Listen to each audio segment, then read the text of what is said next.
Ceux qui n'ont pas suivi la messe de mon mariage ne mangeront pas à la réception. Les histoires vraies de Gil.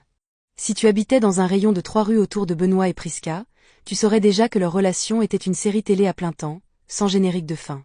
Benoît était le type grand, agité, toujours en train de parler vite et de marcher encore plus vite. L'homme croyait que la vie était une compétition et que la personne devant lui était déjà en train de gagner, alors il essayait toujours d'aller plus vite. Prisca, en revanche, était petite, pulpeuse, avec un sourire capable de faire fondre des acaras congelés. Mais son tempérament, c'était comme la circulation à Abidjan, ça bloquait toute la route très vite et ça mettait du temps à se dégager. Pourtant, ensemble, ils formaient le couple parfait. Ils pouvaient se disputer le matin pour des plantains et, le soir, danser ensemble sous les lampadaires. En 3 ans de relation, ils avaient rompu pas moins de 8 fois, et chaque rupture s'accompagnait toujours de statuts Facebook, de longs audios WhatsApp, et d'un incident mémorable où Prisca renvoya à Benoît ses chaussons via un coursier avec un mot disant « Puisque tu es sorti de ma vie, reprends les chaussures avec lesquelles tu es parti ». Et pourtant, d'une manière ou d'une autre, ils se retrouvaient toujours, comme 2 chèvres têtues attachées au même piquet. Alors, quand la nouvelle circula qu'ils allaient enfin se marier, les gens ne savaient pas s'il fallait acheter du pagne assorti pour la fête ou du pop-corn pour regarder le drama. Certains voisins avaient déjà lancé des paris sur la durée du mariage. Mais Benoît et Prisca s'en fichaient. Ils se mirent à planifier avec un sérieux qui choqua même leurs ennemis. Le seul problème, c'est que leur façon de planifier avait la même imprévisibilité que leur relation. Ils gardaient des détails comme le RSVP secret. La liste des invités était traitée comme un document classifié. Et ils se disputaient surtout, qui invité, combien de chaises louées, et si le MC devait être drôle ou juste se taire. Cependant, la rue commença à remarquer quelque chose d'étrange. Chaque fois qu'on leur posait une question sur le mariage, Benoît disait « Nous ne voulons que des gens qui nous aiment vraiment ». Et Prisca hochait la tête avec un sourire mystérieux, comme un chat qui observe un pigeon. Puis, environ 2 semaines avant le grand jour, tanti Brigitte, la tante de Prisca, aussi bruyante que curieuse, surprit le couple en train de parler sur la véranda. Benoît disait « On saura qui tient à nous en voyant qui viendra à l'église. La réception, c'est pour célébrer, pas pour que des inconnus viennent porter le riz au gras sur leur tête. » Prisca rit si fort qu'elle faillit renverser son verre, mais tanti Brigitte se redressa telle une antenne, et le temps de le dire à 2 personnes, le gboni avait déjà atteint la moitié du quartier. Les gens commencèrent à chuchoter, donc, ces 2-là ne vont pas nourrir ceux qui n'iront pas à l'église. Certains s'en moquèrent, mais d'autres prirent ça comme un défi. En Côte d'Ivoire, il existe une catégorie spéciale d'invités de mariage qu'on appelle les premiers du riz.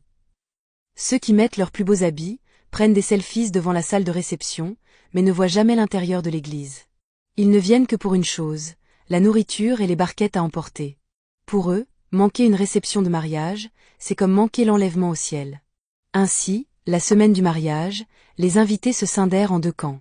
Il y avait ceux déterminés à prouver leur loyauté en s'asseyant à l'église du début à la fin, et ceux qui déclaraient sans honte « Moi, c'est à la réception que je vais.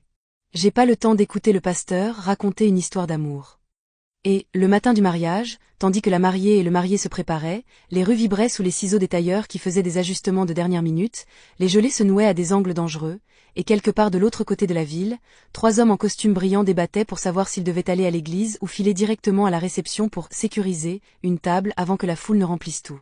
Ils ne savaient pas que Benoît et Prisca avaient déjà décidé que ce ne serait pas un mariage ordinaire. Même la brise semblait dans la combine, faisant claquer les rideaux dans la chambre de Prisca, tandis que ses demoiselles d'honneur se disputaient pour ses cheveux, son maquillage et la traîne de sa robe.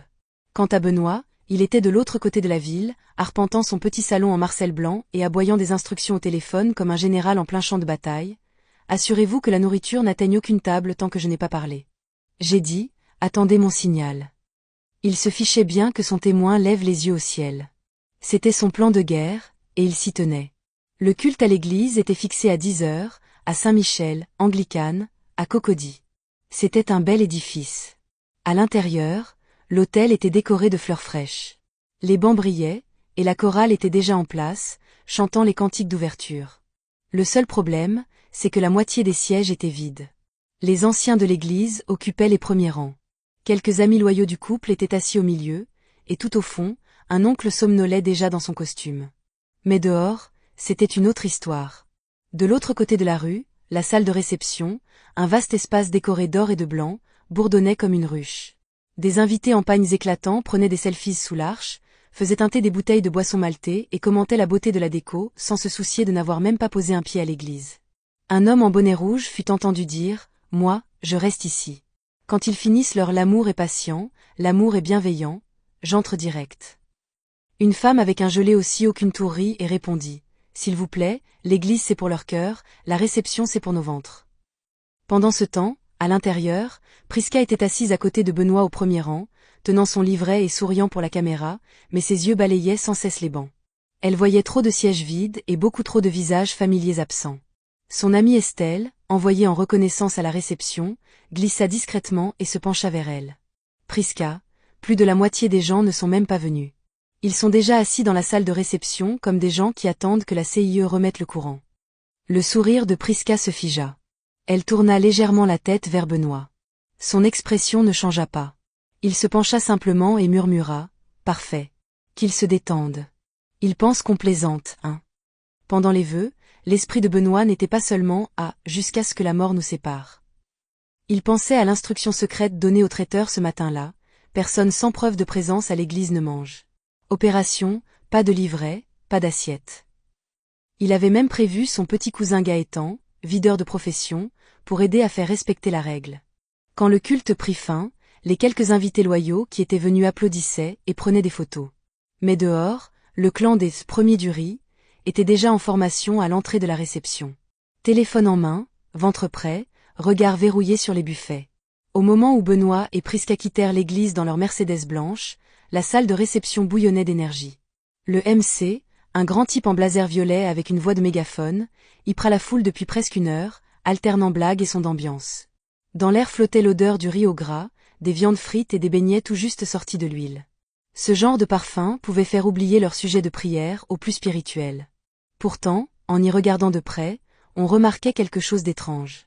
Les traiteurs travaillaient, mais seule la moitié des tables avaient des plats. L'autre moitié restait nue, comme si on avait invité ses convives juste pour admirer la déco. Quand le couple entra enfin en dansant, les gens sautèrent sur leurs pieds et arrosèrent la piste de billets en francs CFA, tandis que le tambour-parleur du groupe faisait vibrer le sol. Benoît sourit. Mais ce n'était pas le sourire d'un homme submergé par l'amour. C'était le sourire de quelqu'un qui sait qu'un secret est sur le point d'exploser. Après l'entrée, ils prirent place à la table d'honneur et le MC tonna dans le micro. « Mesdames et messieurs, notre magnifique couple est arrivé.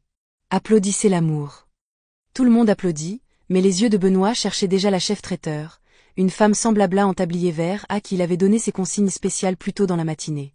Il croisa son regard et lui fit le plus petit des signes de tête. C'était tout le signal nécessaire. À l'instant, la voix du MC passa du ton festif au ton officiel. Pour une bonne coordination, nous allons commencer le service. Cependant, seules les personnes qui ont assisté au culte à l'église seront servies en premier. Merci de présenter votre livret de messe aux hôtesses à votre table. Si vous n'avez pas votre livret, merci de patienter jusqu'après la première vague de service. Le silence qui tomba dans la salle était assez profond pour qu'on entende tomber une cuillère. À une table du fond, un homme en grand boubou bordeaux rit nerveusement et chuchota à son ami. « T'as entendu ? C'est une blague ?» À une autre table, une femme avec un gelé en forme de parapluie fouillait déjà son sac, priant d'avoir ramassé par erreur le livret de quelqu'un. Un jeune en lunettes noires marmonna. Depuis quand la réception devient salle d'examen? Mais les hôtesses, briefées en secret, passaient de table en table. Ceux avec livret recevaient le feu vert immédiat, ceux sans livret étaient invités poliment mais fermement à attendre. Au début, la file avançait dans le calme, puis des chuchotements naquirent. Les chuchotements devinrent des murmures, puis les murmures, un vrai grondement. Un homme se leva et fit face à l'hôtesse. « Donc parce que je me suis pas assis à l'église, je peux pas manger? S'il te plaît, serre-moi le riz au gras avant que je ne m'énerve. » L'hôtesse sourit gentiment. « Désolé, monsieur, pas de livret, pas d'assiette. » Depuis la table d'honneur, Benoît sirotait lentement sa boisson, regardant le spectacle se dérouler comme un match de football. Prisca se pencha et chuchota. « Ton plan marche. » Au fond, quelques invités sans livret commencèrent à se faufiler vers le buffet, essayant de se fondre dans la foule des qualifiés. Mais les traiteurs avaient l'œil de lynx. L'un d'eux barra même la route à un homme avec un plateau de plantain. « S'il vous plaît, respectez-vous, monsieur. Pas de livret, pas de plantain. » Et, quand la première vague de service fut terminée, la moitié de la salle mangeait avec bonheur tandis que l'autre moitié restait assise dans la faim, la honte et l'incrédulité. Au moment où les esprits commencèrent à chauffer dangereusement, Benoît décida qu'il était temps de lancer la deuxième phase du plan. Un mouvement qui transformerait leur frustration en chaos. La deuxième phase du plan de Benoît n'était écrite nulle part dans le programme de mariage. Elle ne fut pas annoncée non plus, mais c'était la partie qu'il attendait depuis le matin. À ce moment-là, la règle du « pas de livret, pas d'assiette » avait fait son effet. La salle était divisée en deux territoires clairs. Le royaume des rassasiés, où les invités riaient fort, suçaient les os, buvaient des boissons fraîches et réclamaient même un second service. La république des affamés, où les invités restaient raides, sourires forcés, mains vides, fixant le buffet comme les Hébreux contemplant la terre promise de loin. Au début, les affamés tentèrent de garder leur dignité. Ils se dirent que peut-être, après la première vague, les hôtesses se relâcheraient et auraient pitié. Ils applaudirent quand le MC le demanda, ils dansèrent même un peu assis pour distraire leur ventre. Mais l'odeur du riz au gras, de la viande frite et des chaussons à la viande fraîchement sortie du four leur traversait le nez comme un parfum diabolique. Leur patience devint une denrée rare. La première tentative de rébellion vint d'un grand homme à la peau claire, vêtu d'un complet couleur vin. Assis au fond, il prit son téléphone, le porta à son oreille comme s'il avait un appel urgent, puis marcha tranquillement vers le buffet. Au dernier moment, il attrapa une assiette et se glissa dans la file comme s'il avait toujours eu sa place. Il pensait avoir réussi. Jusqu'à ce que surgisse Gaëtan, le cousin de Benoît, large d'épaules et surnommé « Boulette » dans le quartier. « Ton programme de culte et tout ?» demanda Gaëtan, calmement mais avec une voix qui sonnait comme un avertissement final. « Ah, je l'ai laissé dans ma voiture », répondit l'homme avec aplomb, en avançant. Gaëtan sourit lentement, dangereusement. « Pas de problème. Allons le chercher ensemble. » Avant que l'homme n'ait pu répondre, Gaëtan le retourna et l'escorta vers la sortie. Le public éclata de rire, les affamés gémirent. Cet incident fut comme une étincelle, la digue céda. Les invités affamés commencèrent à tester le système, comme des chauffeurs d'Abidjan testant la patience de la police routière. Une jeune femme en robe argentée tenta de se glisser dans la file en brandissant un vieux livret d'enterrement, espérant que les hôtesses ne remarqueraient pas la photo d'un vieil homme avec la mention « parti trop tôt ». Bien sûr, elles remarquèrent. Un autre homme prétendit faire partie de l'équipe de service. Il noua une serviette autour de son cou et proposa de porter les plateaux depuis la cuisine. Mais à peine avait-il atteint la porte que Alassane, un cousin grand et mince qu'on appelait Scorpion, lui barra la route d'une main sur la poitrine. Quitte à enrôler pour le service bénévole ici. Le pire fut un adolescent qui grimpa par l'arrière de la scène, feignant vouloir régler le micro du MC. Son vrai plan était de passer derrière le buffet et de se servir avant que quiconque ne réagisse. Mauvais calcul. Deux des garçons de Benoît l'attrapèrent en plein vol, comme dans un film d'action, et le raccompagnèrent de force à sa chaise. Chaque tentative échouée devint un spectacle pour les invités bien nourris. On riait à gorge déployée en regardant les autres échouer. Même le MC s'en mêla. Mesdames et messieurs, applaudissez ce monsieur. Il est arrivé en retard au culte, mais en avance pour le riz. Oh, saluez cette tante. Elle a oublié sa Bible, mais pas sa glacière. La salle trembla de rire, mais dans le camp des affamés, la fierté bouillonnait. Finalement, un groupe d'amis, venus sans invitation directe, se leva. Ils poussèrent leurs chaises et marchèrent vers le buffet en criant. Ce mariage est un événement public. La nourriture n'est pas votre propriété privée. Tout le monde a droit de manger. La musique. Retrouvez la suite sur YouTube, lien en bio.